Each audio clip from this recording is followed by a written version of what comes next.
I have a very interesting video for you guys today comparing the RX 9060 XT 16GB and the RTX 5060 in 10 AAA games in great detail at 1080 and 1440p. I bought these two cards because they represent current entry-level PC gaming that is sub $400, here in the States anyway, and for now. We also get to examine the differences between 8 and 16 gigabytes of memory, but when we do run into a memory issue, we'll try to fix it if we can. A lot of times you can. Anyway, I spent days working on this video after my job and over the weekend, so if you guys do end up liking the video, please toss it a like or a dislike for that matter. It does help out. Anyway, let's start with what turned out to be a very interesting experiment, Microsoft Flight Simulator 2024. We start off at 1080p TAA Ultra Graphical preset.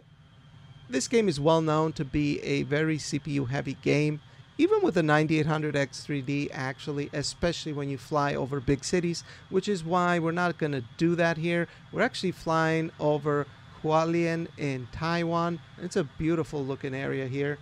Both GPUs are doing pretty good. 9060 XT looks to be a bit ahead with 50 FPS average versus 41 FPS average on the RTX 5060, and 9060 XT is also a bit ahead on the 1% lows with 39 versus 33 on the RTX 5060. If you've paid attention to the VRAM used by both cards, the 9060 XT, it has double the amount of VRAM, but it's also using quite a bit more than the 5060. AMD GPUs do normally use more VRAM in general, but there's quite a big difference here. But I think there's more going on here than meets the eye, because when we enable DLSS and FSR quality, some pretty bizarre things start to happen. On the 9060 XT, for example, we do see a performance gain. It's not much, but we go from 50 to 54 average and from 39 to 44 1% lows. On the 5060, however, we see a performance degradation. We go from 41 average at native TAA to 35 average with DLSS quality, and 1% lows from 33 to 26. So clearly something's going on with the RTX 5060. Is it VRAM? I mean, if you look at the metrics, it says that we're only allocating 6.2 gigs and only using 5.5. We should have plenty in the tank. Well, the metrics don't tell the whole story, guys, because your operating system is also using some of the VRAM, and that can depend on how much the game is allocating to it, and that's something that we cannot see. So there's more going on here. But is this a VRAM issue? Yes, it is, and I will show you how it is. But if we were to enable frame generation, the 5060 completely collapses, as you can see on the frame time, averaging only 33 FPS. And these are half generated frames, by the way, so much worse. Things have gotten much worse as we enable DLSS and now frame generation. With the 9060 XT, however, things are working as intended. We go from 54 average to 104, and from 44 1% lows to 69. Yeah, guys, clearly something's wrong. And to prove it to you, this is what we're going to do. For the RTX 5060, we're going to go in the graphics setting and drop texture resolution from ultra to medium. On the 9060 XT, we've left it alone. At 1080p native, nothing really changes. We only go from 41 average to 43 and from 33 1% lows to 35, right? But when we enable DLSS quality now, we see a performance increase on the RTX 5060 instead of decrease. What you would expect. We go from 41 average to 52 and from 33 1% lows to 42. Now the 5060 has closed the gap. It's right up there with the 9060 XT, although the 9060 XT image quality does look a bit better because it's using ultra textures instead of medium textures. But there you have it, guys. It was a VRAM issue. And if we were to enable frame generation, with the 5060 acts as you would expect. Now it's getting 100 average FPS versus 105 on the 9060 XT. So by dropping textures to medium, we were able to alleviate that 8 gigs of VRAM limit on the 5060, and now it's performing pretty much about on par with the 9060 XT. I also tried multi-frame generation ×4 on the 5060, and for some reason the image freezes, although you can hear the game running in the background, and when you hit Alt-Tab, the image moves. But if you try to set it back to full screen, it just freezes. So I don't know what's happening here. I don't know if it's a bug, but it's pretty weird, and that's what happens. For 1440p on the 9060 XT, we're going to leave it at Ultra Native TAA. On the 5060, however, on top of lowering texture resolution to medium, we're also going to lower object level of detail from 200 to 100. I just want to get ahead of this because it could become an issue. And those settings I went with, guys, do end up working out for us because the 5060 is doing pretty well. It averages 36 FPS versus 40 on the 9060 XT, and the 1% lows, 31 versus 32, are pretty much identical. Now, the 9060 XT is more of a 5060 Ti competitor as far as GPU core performance. It is a bit more capable. Taking that into consideration, I would say the 5060 is doing pretty well. Although again, the 9060 XT does have superior image quality because it has ultra textures and higher object level of detail. And if we enable DLSS and FSR quality, well, the 5060 gains quite a bit of extra performance here, going from 36 average to 45 average. The 9060 XT is at 46 average, guys. So the 5060 is more or less caught up to the 9060 XT when enabling upscaling. And for 1% lows, they're both practically identical at 38 FPS. So very interesting here. Although again, lowering of texture resolution and object level of detail on the 5060 could be making it a bit easier as far as rendering load. Now, enabling frame generation, things look pretty good actually. The 5060 goes from 45 average FPS to 74 average FPS with frame generation ×2, and the 9060 XT goes from 46 to 89 average. So the 9060 XT is gaining quite a bit more than the 5060, but still I would say that the 5060 at least it's working as intended when not handicapped by its VRAM buffer. You know, guys, I'm actually very glad I looked at this game because it turned out to be a very fun experiment and a learning process as well, and I hope it was the same for you guys, because I hear people say sometimes that if you run into any VRAM issues, you can just enable DLSS. It lowers VRAM use.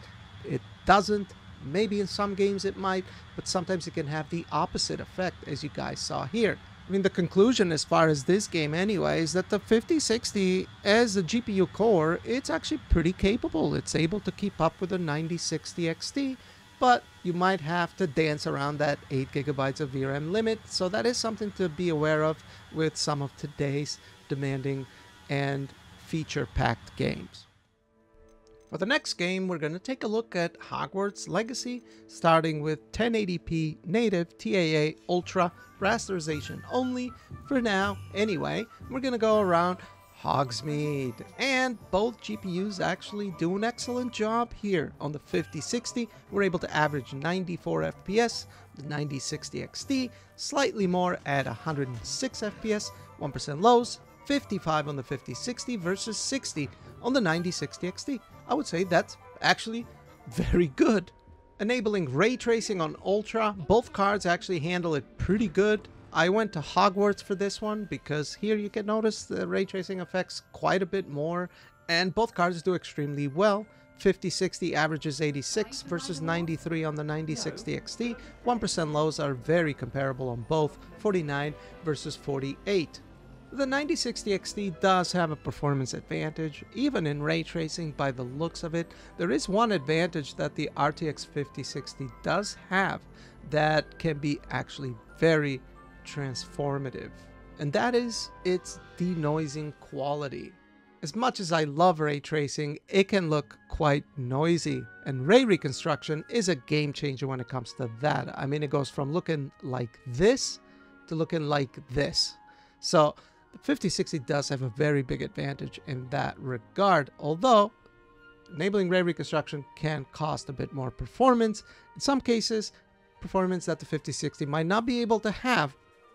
While 1080p appears to be no issue for both cards, 1440p is going to be quite a bit more challenging for both. So we're going to start with rasterization at 1440p TAA, everything on Ultra, and hey, both GPUs actually do pretty well, although now 5060 is starting to fall a little bit behind. average FPS are not bad. 65 versus 73 on the 9060 XT. But the 1% lows this time around do take a little bit of a hit. 38 1% lows on the 5060 versus 48 on the 9060 XT. So quite a bit of a noticeable difference here when you compare it to 1080, where they were very comparable. Still though, I'd say rasterization, even at 1440p for both cards, it appears to be pretty good. And you also have upscaling to fall back to if you wanted to. But if we move over to ray tracing, it's going to be very demanding for both cards. But for one, it's going to be practically impossible. Because while the 9060 XT is able to average 40 outside, the 5060 drops all the way to 24. And by the looks of the frame time, we've now run into a VRAM limitation. And yeah, guys, that is not good. And it's definitely something that you are going to have to work around, which we're going to try. But enabling DLSS here would not help us either. But what can help us if we try to make some settings adjustments, and that is to adjust texture resolution. So that's what we're going to do here on the 5060. Gone ahead and drop texture resolution to medium, and I ended up restarting the game as well just to make sure.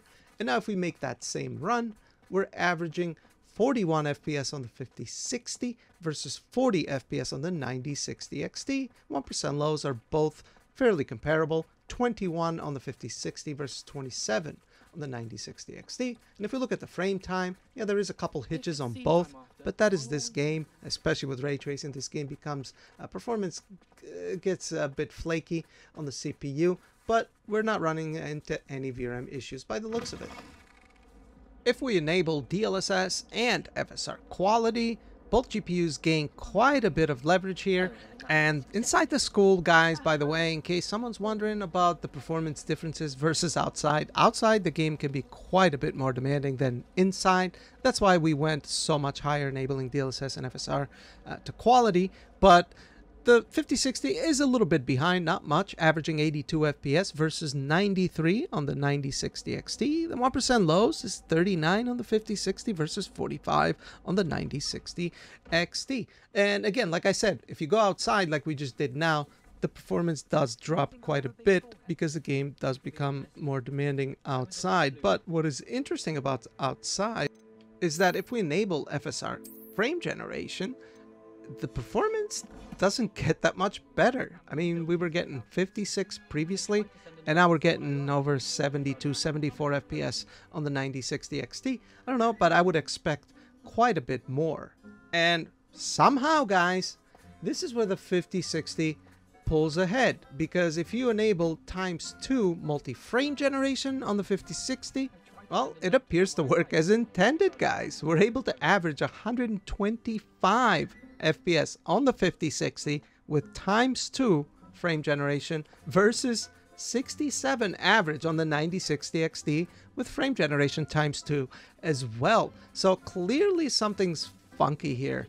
Not sure what's happening, but 5060 works as intended. The 9060 XT does not.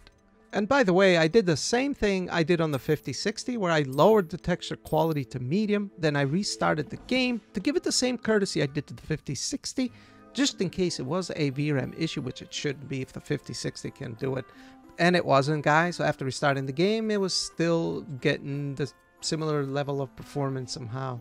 Getting back to the 5060, before we move on to the next game though, while ×2 frame generation looked to be working really good, getting over 151 average FPS, I tried to check out ×4 multi-frame generation, and that didn't really do anything, guys. It was still at around 150 FPS. I don't know why that is. Could it be a memory issue maybe? Hard to say. I don't have another RTX 5000 GPU with more memory to double check as much as I'd like to, but it is what it is. Still, the fact that you're getting even frame generation to work is pretty good in my opinion. We're going to now move on to Spiderman 2, starting at 1080p, native TAA, no ray tracing, rasterization only. And while both cards do pretty well, the 9060 XT has a very noticeable advantage here, not just on the average FPS, which is 120 versus 89, but the 1% lows, especially the 9060 XT, is quite ahead, 76 FPS versus 49 on the 5060. And you can see this on the frame time graph as well, where there's constant blips on the 5060, whereas the 9060 XT is much smoother. And now moving on to taking a look at some ray tracing, we're going to stay at 1080p TAA. We're just going to enable ray traced reflections to very high, the most noticeable ray tracing effect in the game. And it looks like the 9060 XT is noticeably ahead here, guys. 91 FPS average versus 63 on the 5060. That is about 50% faster on average, and 1% lows, 62 on the 9060 XT versus 42 on the 5060. Again, about 50% faster. That is kind of odd. And the 9060 XT advantage continues if we enable DLSS and FSR frame generation. Still at native 1080p, by the way, no upscaling. The 5060 goes from 63 average to 97 with frame generation, and the 9060 XT goes from 91 to 160. So nearly doubling our FPS on the 9060 XT. So yeah, not a very great showing for the RTX 5060 and Spiderman 2, but the RTX 5060 does also have multi-frame generation, and if we times it by 4, the 5060 goes from 97 FPS average to around 120. So at least we are actually seeing MFG times 4 work, whereas in Hogwarts Legacy, it didn't even work. It was still the same as times 2. But that is 1080p. Moving on to 1440p, rasterization only. The 9060 XT still has a very noticeable advantage with 91 average FPS versus 63 on the 5060 and 51 1% lows on the 9060 XT versus 32 on the 5060. So the frame time doesn't look particularly great on the 5060. We have quite a few blips, but it's not necessarily perfect on the 9060 XT either, because there we are starting to see a couple of blips as well. Now, I also tried to lower the texture quality on the 5060, and it did help out a bit actually. Went to 80 average FPS and 44 1% lows. So that 8 gigs of VRAM still becoming an issue here. Moving on to ray traced reflections on very high with DLSS and FSR quality. The 5060 is a complete mess. The frame time looks like someone's having a heart attack with 54 average FPS and 30 FPS for 1% lows. The 9060 XT, on the other hand, is buttery smooth, 92 average with 63 1% lows. You might say, well, just lower the texture resolution down. And we are going to try that, see if it works. But at the same time, that is a pretty noticeable compromise because it'll impact the image quality, unnecessarily so, when we know that the GPU core can actually handle it. But you try to enable DLSS multi-frame generation times 2.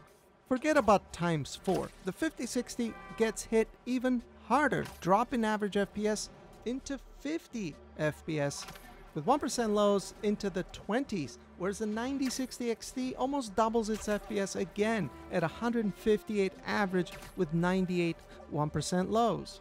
So again, that 8 gigabytes becomes an unnecessary barrier you have to navigate around. But let's try lowering texture quality to medium on the 5060. We'll leave it on ultra for the 9060 XT, and we do actually see a bit of an improvement on the 5060. Frame time alone looks much better, but we're now averaging 69 FPS versus 54 previously. And for 1% lows, we're at 42 versus 30 previously.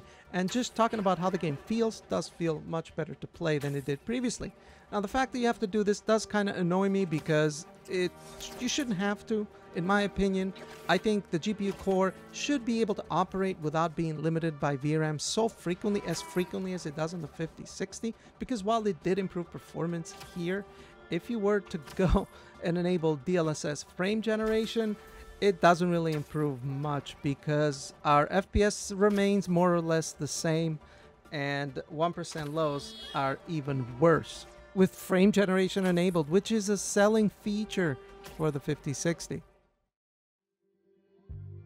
Moving on to Assassin's Creed Shadows at 1080p, the game that always has ray tracing enabled, and we're going to start with the very high preset DLSS and FSR quality. I could have used a built-in benchmark. It would have most certainly made things a bit easier for me, but I'm more of a real-world testing type of guy. Sometimes it can show you things that a built-in benchmark might not be able to. But running through the countryside here and eventually making it into the city, both GPUs actually did very well, and they're both relatively comparable. The 9060 XT has slightly better 1% lows with 38 FPS versus 32 on the 5060. Average FPS is also a little bit higher on the 9060 XT at 54 versus 50. But other than that, I would say they're both relatively comparable. And this game is very demanding, by the way.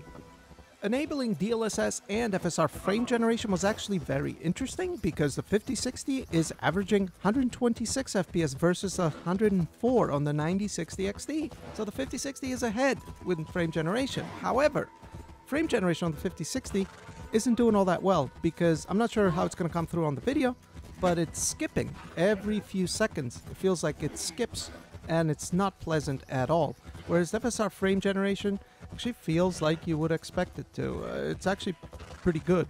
So very interesting results. Since we weren't able to hit 60 FPS with the ultra high preset, I went with Benchmark King's optimized graphical settings. The game is very scalable, and we're still using DLSS on the 5060 by the way, and FSR 4 on the 9060 XT. Image quality looks great with FSR 4 by the way, but now we're able to average 75 FPS on the 5060 versus 80 on the 9060 XT.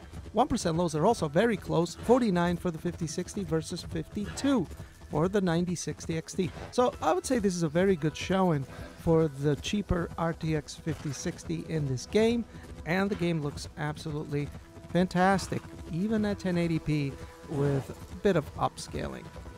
Taking another look at DLSS and FSR frame generation with Benchmark King's optimized settings, 5060 is well ahead now at 202 average FPS versus 141 on the 9060 XT. And DLSS frame generation now doesn't have that distracting skipping thing that was happening before. So yeah, this is actually pretty good. And again, very interesting results for the 5060 in this game. If we up our resolution up to 1440p, still using Benchmark King's optimized settings by the way, we were struggling to hit 60 at 1080p. I figured Benchmark King settings would be ideal, and I was right because we are averaging 60 FPS on the RTX 5060 versus 65 FPS on the 9060 XT. And for 1% lows, they're both again very comparable. 43 FPS on the 5060 versus 46 on the 9060 XT. So not a bad showing here, guys. Not a bad showing at all. And again, very impressive performance from the RTX 5060 here, who is not a direct competitor to the 9060 XT as far as GPU core goes, although on price they are fairly comparable. That is why I'm comparing them. Moving on to Stalker 2 at 1080p first with the epic graphical preset, TAA 100% resolution. This is going to be our only Unreal Engine 5 game. It just happened to be that way, but it's also one of the more demanding Unreal Engine 5 games as well. And this is actually a great showing for the RTX 5060, as of right now anyway, because we're averaging 63 FPS versus 64 on the 9060 XT, and for the 1% lows, 51 on the 5060 versus 54 on the 9060 XT. So they're practically identical, and that's very interesting because 5060, again, it doesn't technically compete on a GPU render capability with a 9060 XT. 9060 XT is more of a 5060 Ti competitor. Again, they're not like that far off, but again, this is pretty impressive in my opinion. Anyway, enabling frame generation was pretty interesting. Well, for one, there is no DLSS, only FSR frame generation, but nothing seemed to happen on the 5060. When the FPS went up slightly, but on the 9060 XT, things worked as you'd expect. We averaged 132 FPS with 111 1% lows. The 5060 was 67 average with 55 1%. So I'm not sure what's happening here, why FSR didn't really work on the 5060, but it did on the 9060 XT. And if we bump our resolution from 1080 to 1440p with DLSS and FSR quality, both GPUs again, very comparable. 63 average for the 5060 versus 62 on the 9060 XT. Margin of error, but interesting. 5060 is ahead by 1 FPS. And 1% lows, 52 versus 54. We actually have slightly better performance than we did at native 1080p. That is very interesting. I mean, Unreal Engine 5 may be the engine of the future for better or for worse, but at the very least, it's a good thing that it's not a particularly VRAM hungry engine, at least from what we've seen. I mean, sure, there might be a game here and there, especially those that have heavy RT or hardware RT, so the 5060 might struggle in those, but in this one, it does actually really well. Now, looking at frame generation again, for whatever reason, it doesn't really work on the 5060, but it works pretty well on the 9060 XT. Now, you guys leave a comment down below. Let me know if you experienced the same thing.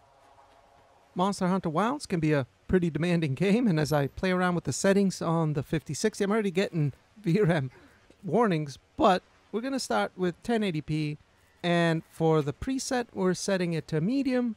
However, this also changes a bunch of other things, so we're going with the medium graphical preset, high texture quality, and Nvidia DLAA and FSR AA for the 9060 XT.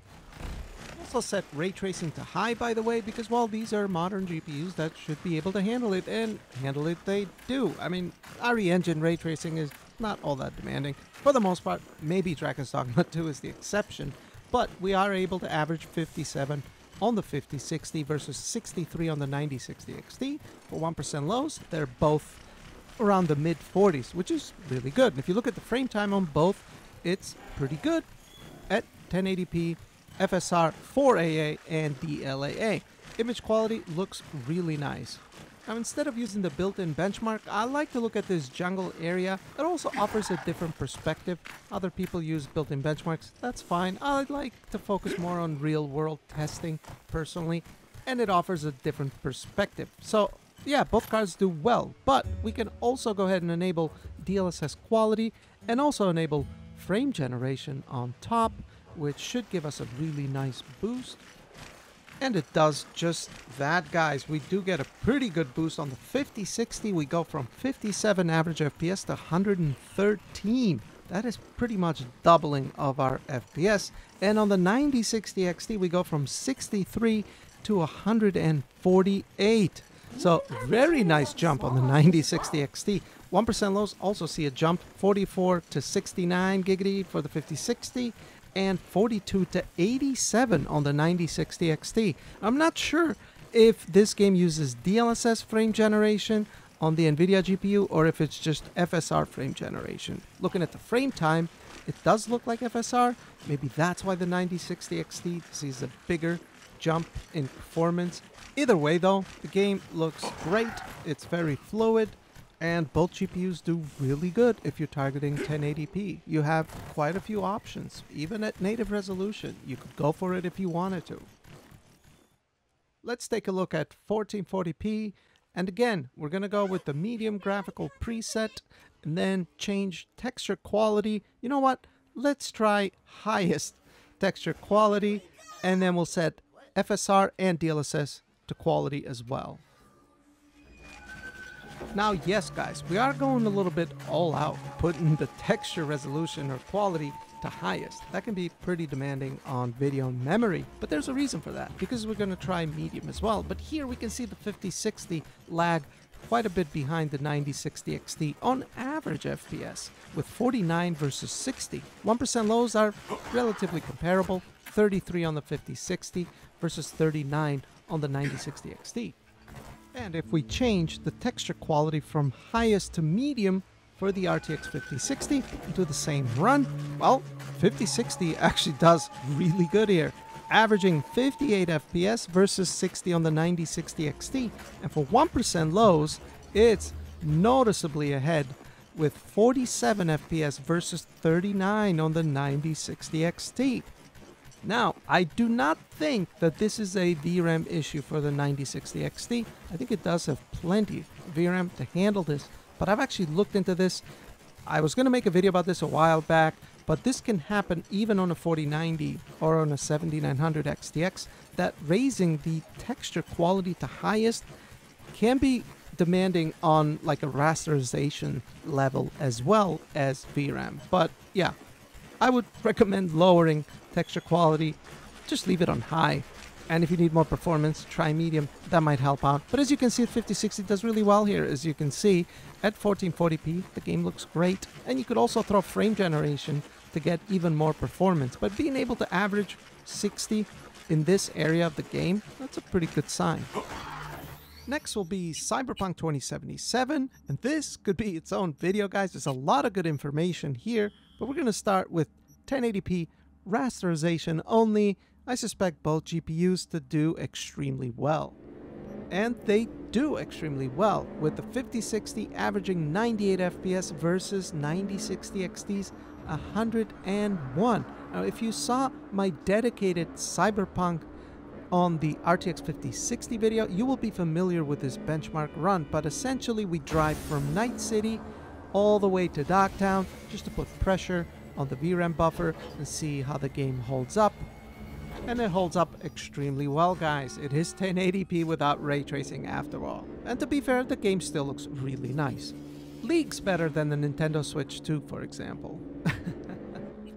Next will be 1080p, but with ray tracing on Psycho. No upscaling, no nothing. Let's see how both of these GPUs hold up. Now, before I present the averages and 1% lows that we got at the end of the run, the 5060 does end up running out of VRAM in this particular case. But I want you to you can already see the frame time getting a little bit problematic. But what I want you to pay close attention to in this particular moment is just to see how close the 5060 is to the 9060 XT in performance before it actually runs into any VRAM issues. That is actually very important because it tells us how capable the GPU core is without any VRAM limitations as of yet. While in Night City, the 5060 does pretty well. It doesn't run into any issues. Maybe it would if I played for some time, but once you make your way into Dogtown, that's when the problems begin for the 5060, and it's just a matter of time before performance gets progressively worse and worse, where we end up with 16 FPS for 1% lows versus 30 on the 9060 XT. And as far as average FPS goes, that's not really all that relevant here because the benchmark run was so long. But either way, I was made aware that there is a texture quality setting for Cyberpunk. I looked, I couldn't find it. Apparently, it's only available while you're in the main menu. I've never had to lower texture quality settings because I haven't purchased an 8GB GPU since 2018. So let's try lowering the texture quality like we have been for the games that we've been looking at. And if we make that same run from Night City into Dogtown on the 5060 with texture set to low, well, we don't run into those VRAM performance issues anymore. Matter of fact, we're averaging 43 FPS, 3 FPS higher than the 9060 XT, and 1% lows are identical. Now, the 9060 XT with the ultra textures does look a bit higher detail, but at the same time, you are having to make compromises because of that 8 gigs of VRAM buffer. And again, we don't know how that's going to impact things at 1440p. It might not be enough. But in this particular case, it does appear to be. And what about path tracing, guys? Well, I'm dying to find out if it's even possible. So we're going to target 1080p again. We're going to use DLSS performance transformer model. 9060 XT will use FSR performance. We're going to stay with low texture quality on the 5060. On the 9060 XT, we're going to keep it on high because we know we have enough VRAM for that. And I mean, other than FSR 3 performance at 1080p looking like trash, actual performance is pretty good if you look at both of them. Although the 5060 frame time doesn't look the best, they are pretty close to around 60 FPS, which is quite interesting. It is possible to mod in FSR 4 through OptiScaler in Cyberpunk. I have a video actually showing how to do it. I didn't do it for this particular one because I'm doing this on my other PC, but Still, this is similar performance to what the 9070 XT does, but at 1440p with these same settings. So that's kind of cool. Now the 5060 is keeping up relatively well, although not as smooth as the 9060 XT. However, once we make our way into Dogtown, well, that's when things get pretty bad. And by the end of this, we did end up averaging 59 FPS on the 5060 and 70 FPS on the 9060 XT, with 1% lows at 24 FPS for the 5060 and 43 FPS for the 9060 XT. As you can see, Night City wasn't too bad, but Dogtown on the 5060, it's quite bad. The 9060 XT is actually able to maintain a pretty smooth frame time. So, yeah. All right, let's go ahead and make the jump to 1440p now. We'll go with rasterization natively, by the way. And I've also set the texture resolution back to high on the 5060. Without ray tracing, I think we should be okay. And we did end up being okay, guys, because we did that same drive from Night City into Dogtown, and both GPUs did great. The RTX 5060 averaged 60 FPS versus 64 on the 9060 XT, and 1% lows were also very similar between the two, with 44 on the 5060 and 47 on the 9060 XT. Entering Dogtown didn't cause any problems for the 5060. It just appears that with ray tracing, that can become a bit of an issue. So, well, let's take a look at ray tracing. And you know the drill. On the 5060, we're going to have to lower texture quality back to low, because even at 1080p, that causes problems if we don't do that. Here we go, guys. Psycho ray tracing at 1440p with DLSS and FSR balance. In Night City anyway, both cards do great. I mean, if we look at the averages, 55 on the 9060 XT and 54 on the 5060, very comparable.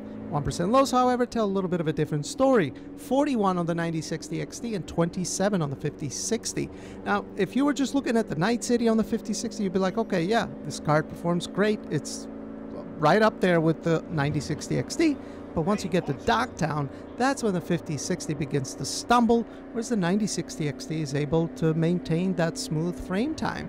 And we've already dropped the textures to low on the 5060. There's not much more that we can do, whereas on the 9060 XT, we're able to enjoy high resolution textures. And there lies the problem, guys, that I have with this card still having 8 gigs of memory, is that it becomes a pretty major roadblock into you utilizing those nice features that Nvidia GPUs have in what is a very Nvidia sponsored game, by the way. And that's my problem with it, because it just becomes a roadblock to you fully utilizing the potential of your GPU. I mean, that's kind of how I see it when people give me pushback about it. I don't have a problem with adjusting settings around your GPU's render capabilities, but when VRAM is another added roadblock to that, I don't like that. I have a problem with that. But either way, here's Cyberpunk. At least we were able to do 1080p on the 5060.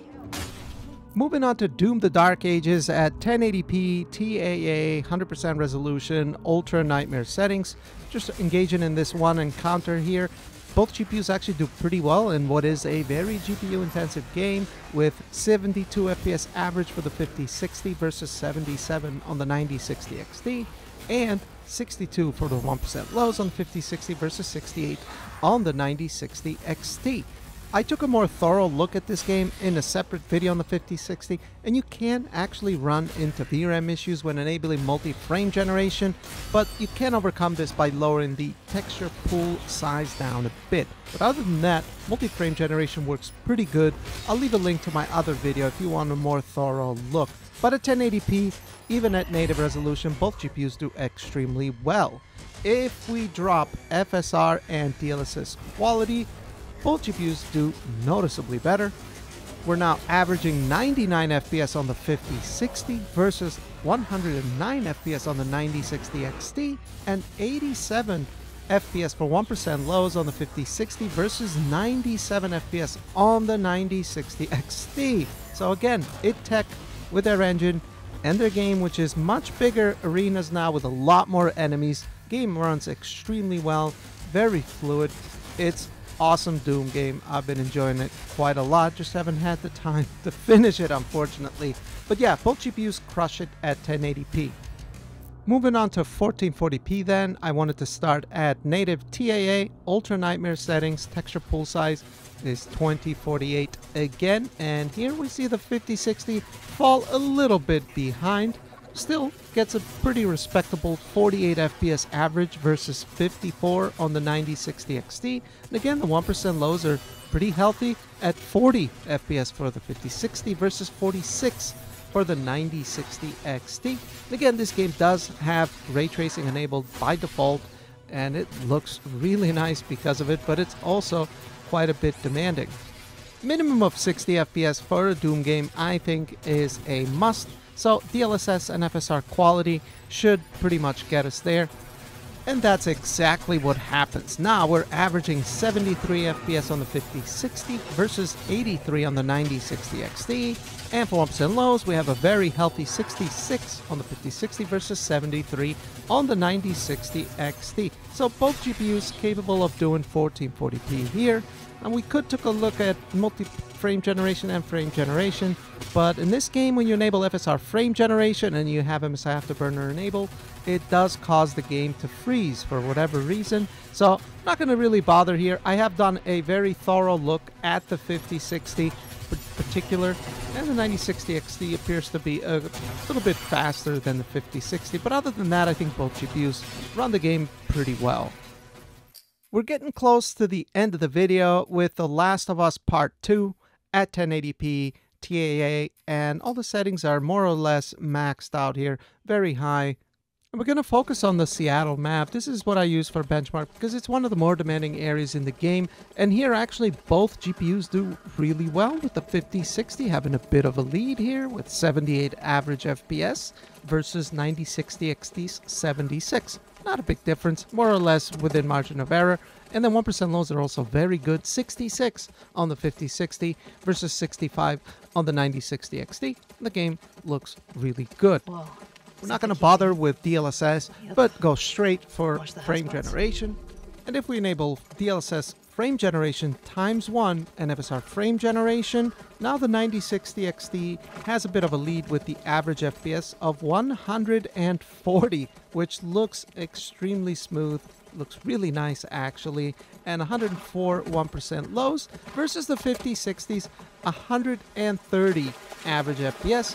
And for 1% lows, well, with the new model of DLSS frame generation, MSI Afterburner doesn't read it properly. So yeah, it's not actually 53. It is much higher than that. They both feel and look very, very fluid. This is great. Great gaming experience with both of these GPUs at 1080p in what is one of the more demanding areas in the game. From what I've seen anyway, because I have yet to finish this one too. I'm pretty far. Now, since this game supports multi-frame generation, I think it's only fair we take a look at it on the 5060 and see if it can actually do it without any hiccups. It actually does do a really good job, guys. We started off with 78 average FPS, just native 1080p TAA, no frame generation.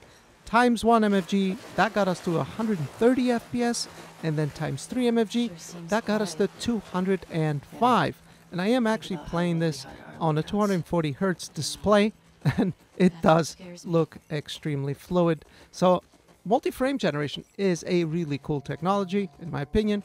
It does have its place, especially if you have a high refresh rate display. Fortunately, with the 5060, it can be an issue depending on how much VRAM you have to play with, because MFG does cost a bit more VRAM.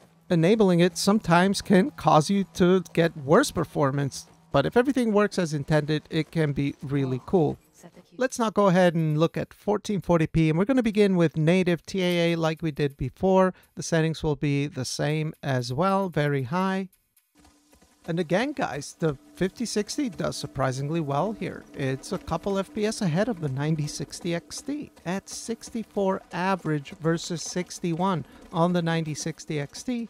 Now the 1% lows, on the other hand, are a bit smoother on the 9060 XT with 53 versus 47 on the 5060. Not a massive difference, but it is a bit of a difference. Now, unfortunately, the rest of the footage for the 9060 XT got corrupted but we do have the RTX 5060 with MFG ×1 and MFG ×3.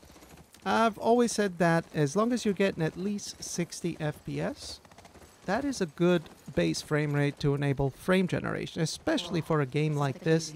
I think it works rather well. Unlike before, where we were nearly close to doubling our FPS, I'm not sure that it is worth it in this particular case, guys. And we might potentially be entering some VRAM limitations, and I say that because we're currently at 94. As we make our way down into this drop here, the FPS does drop into the 60s for a brief moment, and then it goes back up into the 90s. But let's think about this. You were previously getting 64 real frames, and now you're getting 90, but half of those are generated frames. And I'm not sure that it is really worth it in this particular case for that simple reason. Personally, I would rather take the 60 real frames than 90, but half of them are generated. Whereas at 1080p, we were getting 78 average and 130 with frame generation enabled. So see, sometimes it's worth it and sometimes it's not. And in this particular case, it is potentially possible that if we kept playing for a while, we could potentially run into some VRAM limitations. But we did test multi-frame generation ×3 as well, and if we take a look at that, we do end up averaging 156 total with ×3 multi-frame generation. And I mean, it's all right. I just don't think it would I personally would just stick to 60 real frames, or I would just turn on DLSS upscaling and get some extra frames that way, and then maybe turn on frame generation. There's so many combinations that you could test, guys, but because for the sake of this video, which is probably one of the longest videos I've ever made, I can't really go too much into detail. That is why I kind of like to focus on one game at a time. That kind of gives me the freedom to kind of explore and dig in a bit deeper. It's kind of what I like to do anyway, as you could probably tell with this video, if you've even watching this far. Anyway, we got our last game. For the last game, we're going to take a look at Stellar Blade Demo, starting at 1080p TAA with all the settings maxed out, and we're going to enable the 4K environment textures as well and see how it goes. We're going to take a look at the full version of the game when it comes out, but I've noticed that this game runs a bit better on Nvidia GPUs, and you can probably already see that looking at the frame time. But even frame rate wise, the RTX 5060 is noticeably ahead here with 147 average FPS versus 124 on the 9060 XT. And on the 1% lows, 5060 is well ahead at 85 FPS versus only 57 on the 9060 XT. Now, I've played this game on my 4090 and the 9070 XT on top of these two GPUs as well. And while the frame time graph does look a bit strange on AMD GPUs, playing the game, actually, it feels pretty fluid. So I'm not sure what's going on there.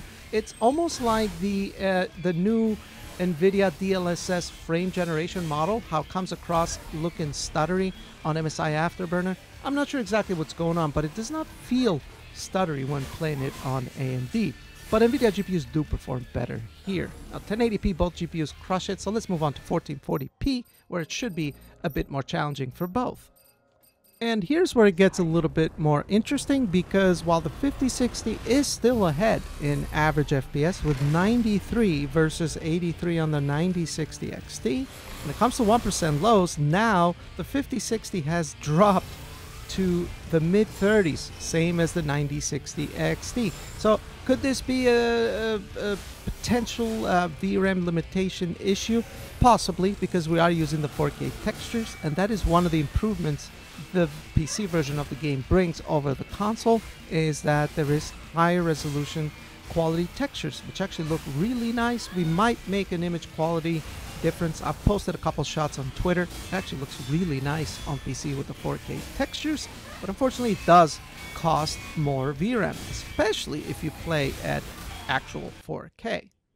Now, out of curiosity, I did also run it again on the 5060, but drop in 4K textures from 4K textures to very high to see if it would make a difference.